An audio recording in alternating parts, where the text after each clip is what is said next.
In reality, could a car explode? Yes, but it probably would be more of a little bit of an explosion than more of just a straight up regular fire. Hello, my name is Tanner Foust. I've been lucky enough to be a stunt driver and race car driver for just over 25 years. I've had some world records, including the longest jump in a four-wheel vehicle, the highest loop in a car, and the fastest speed indoors. Today, we're going to be looking at car chases in movies and judge how real they actually are.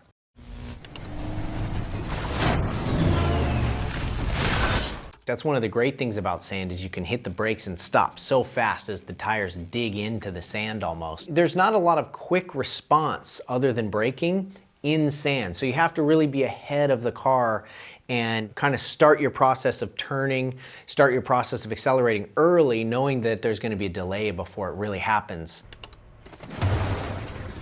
If they did have a driver in the car, man, does that hurt. A lot of times what they'll do is they'll have a cable attached underneath the car. It simulates as if the bumper hit something and flipped over, but really it's a cable that snaps and it really helps the car do a front flip. I've done stuff like that before on a cable and the shock is really quite aggressive. They have some tools that they can hook up that will soften the blow a little bit, but that looked like a hard one. There are a couple challenges when you're driving in the desert or driving in sand like this. One is the visibility. It can't be underestimated how horrible it is to lose complete visibility, even for just a moment. These aren't really built and capable desert machines. They're really kind of maybe put together for art and also for some hydraulics and some action. Sometimes like even a Polaris RZR, like a little buggy that's lightweight with a huge amount of suspension travel can cover ground in the desert faster than just about anything. Trophy trucks, which weigh about 5 times as much as a RZR, but also have 5 times the horsepower, are quicker in a lot of scenarios, but usually smaller, lighter with a lot of travel is better. But certainly the effects guys had a handful with this clip. Pulling the top off of the car, once it's off and you're in the sand, it's not like asphalt where when metal hits asphalt, it skips and slides. Once it hits the sand, that would have been something you wanted to steer completely clear of, and they would have had a lot of safety built around that. Difficult to work in the dirt like that, not just for visibility, but if anything goes wrong or when a car rolls in the dirt, it's a much more violent roll than the asphalt. A very small touch in the wrong place could have a big injury. I'd give it an 8. That's a surprisingly dangerous scene. One of my favorite things is to drive on the ice. You can actually have a lot of control on ice when you're going into it knowing how slippery it is. You still have the same weight machine, still has the same horsepower, the same brakes and everything, but you have very, very little grip connecting you to the surface. So you just have to really think ahead on the ice.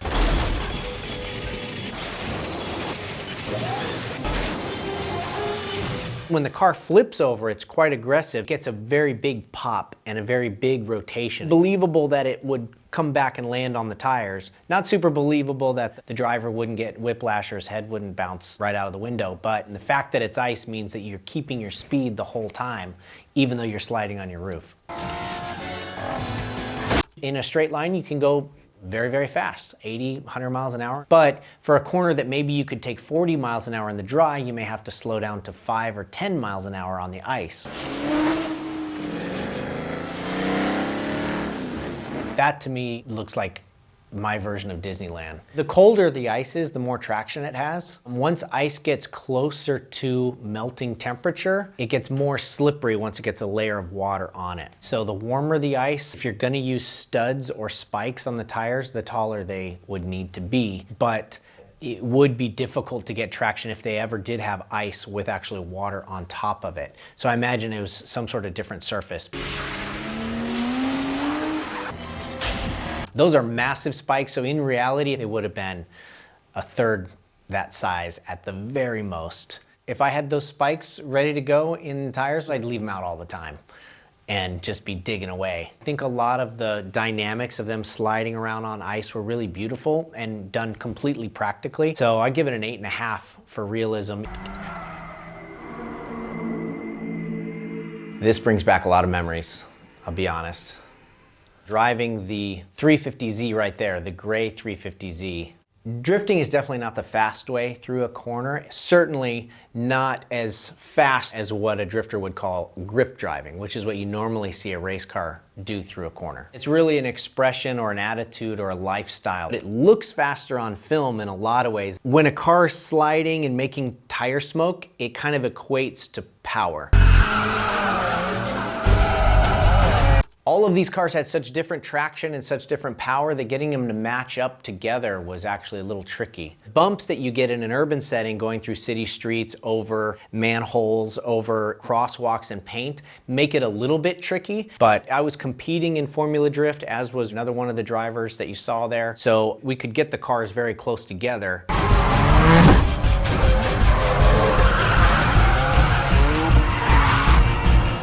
That was like 60 miles an hour in reverse in that 350Z.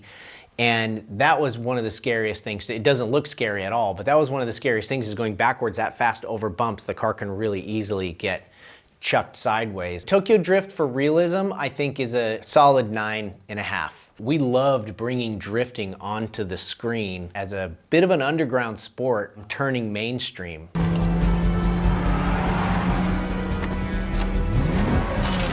Driving on narrow streets, especially old European cities like this, they have super sharp curbs. Any little mistake is a wheel broken. The driver has to be super precise when doing drifting in tight quarters like that. The car is very bespoke based on the Aston Martin DB5, but the capability of the actual stunt car needs to go higher than the stock DB5 would be. In this case, they actually built a car from scratch, designed around the stunts that it had to do. I know that they had to add traction to the cobblestones because they were so slippery. They actually spread like a soda over those to make it sticky and allow the car to have more grip. It seemed to work because the car moves really well, slides around, and goes real fast on those cobblestones. So a car to do that maneuver would have had a strong suspension, possibly skid plate in case it did bottom out. When you come film in a place like that, they would have to save the cobblestones because those are historic things. So they would have had to make sure the car was tall enough that it didn't bottom out and scrape those stones. And then it would have had to have a handbrake, kind of like the emergency brake in your car, but much more powerful so that when you pulled it, it actually locked up the back tires. And when the DB5 got to the bottom of the stairs and slid the back of the car out, the driver would simply lock up the back tires to start the slide, let go of the handbrake and go to the gas, and then have a nice, beautiful drift down those cobblestone roads.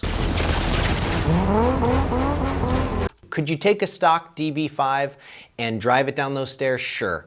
Could you do the donuts? Probably not. In order to do actually a traditional donut like that, it needs a rear-wheel drive car with enough power to spin the tires. Wheel speed needs to be over 30, 40 miles an hour, so that's over a couple hundred horsepower, and have some sort of limited slip differential or something that's between the two rear tires that doesn't allow one tire to spin freely and the other one not to spin.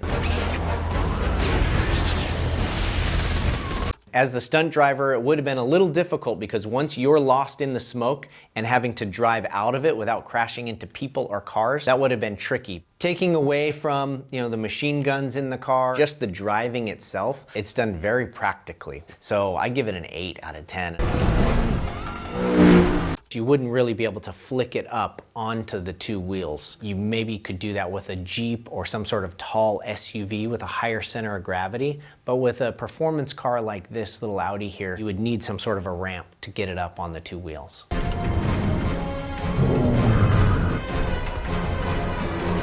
It looks like it would have been tough to sell that speed. Skiing a car is not fast. And usually you're really only doing 25, 30 miles an hour. There are guys that have like world record skiing cars. Maximum speed they can do is in the 30s.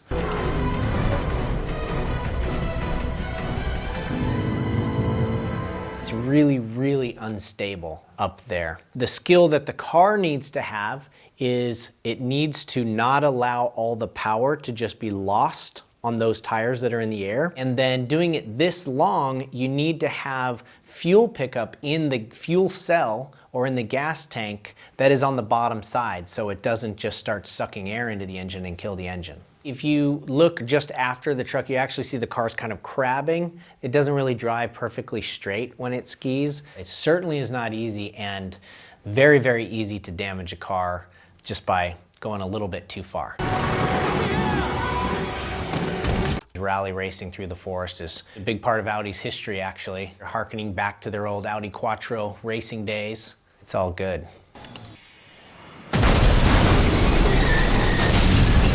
I haven't seen a car take a drop like that and then just explode spontaneously. If you had a stock car and sent it off of a cliff and a gas tank were to rupture, then you could ignite it. In reality, could a car explode? Yes, but it probably would be more of a little bit of an explosion than more of just a straight up regular fire. This sequence doesn't feel that real to me, so I would give it a 6 or 6.5.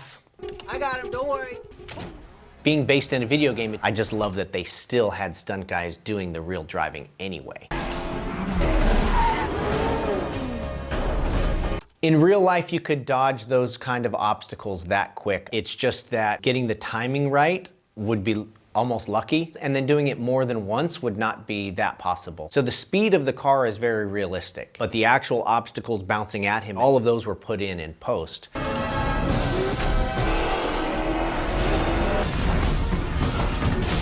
Driving up steep hills can be super tricky. That's one thing you forget is when you're on a really steep incline, you have gravity working with you when you go to the brakes. It's working against you when you're accelerating. In this particular case, I don't think they drove up a hill. And all of the pitch and incline that you see is just done from camera angle and from computer graphics.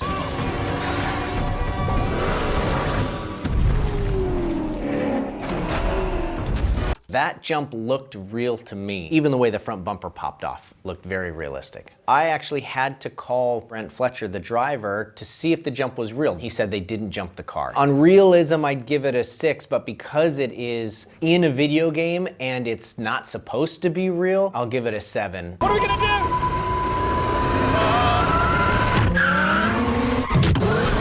I love the fact that Tom Cruise and his hand movement with the handbrake and the steering wheel and where he's looking is all correct. It's exactly what you would do in the car.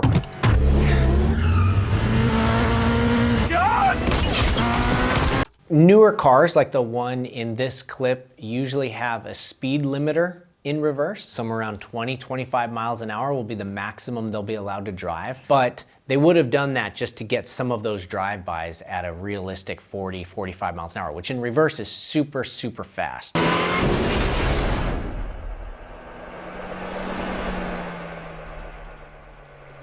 Hang on! That makes me almost want to be sick. I don't think there was a driver in that car. That's a lot of speed to carry that much momentum in the air, probably over 50, 55 miles an hour. The risk is when it jumps, if it rotates over and lands on the roof, that's just too much of a risk to put actually somebody in there. I would give it an 8. It gets a high score because Tom, I know he did a lot of the driving himself.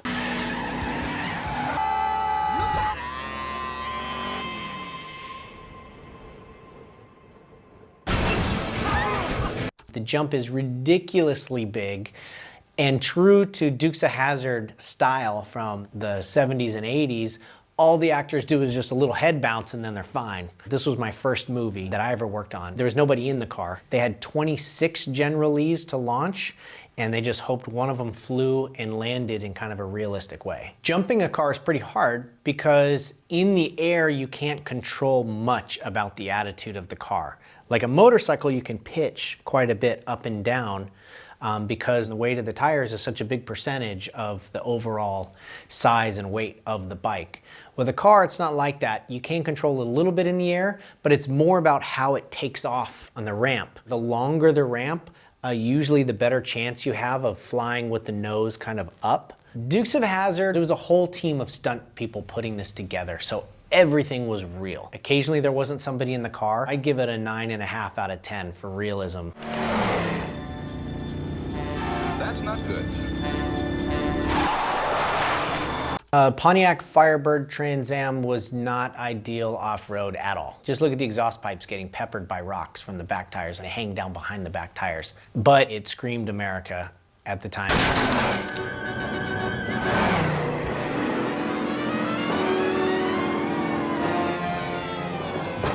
That landing looked rough. He just hits it and you can see in the shot that it looks like he comes up a bit short and blows sand everywhere. They didn't have a lot of technology built into the cars, and they didn't hire race car drivers to do the stunts. They would sometimes just have to say that this looks good, the wind is coming out of the right direction, and just do it. So it was pretty gutsy, and it involved a lot of just intrinsic experience know-how to have a long career in stunts, which I respect. That's a 10 out of 10. If you think you couldn't see in dust, that's the thing you don't even realize, is that that is just completely blind. No visibility whatsoever. I imagine that they had something keeping it on a specific line, and that line of stuff would not be solid enough to stop it.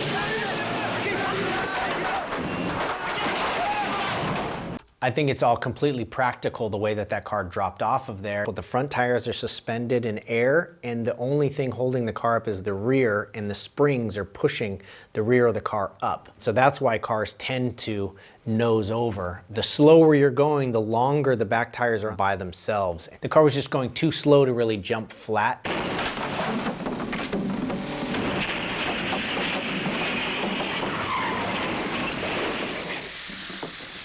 Realistic to do all that in one, with that big drop where the car probably endoed, not very realistic. There'd be an insurance conversation to be had for sure. I think they had to piece this one together quite a bit. For realism, I'd give this a 9.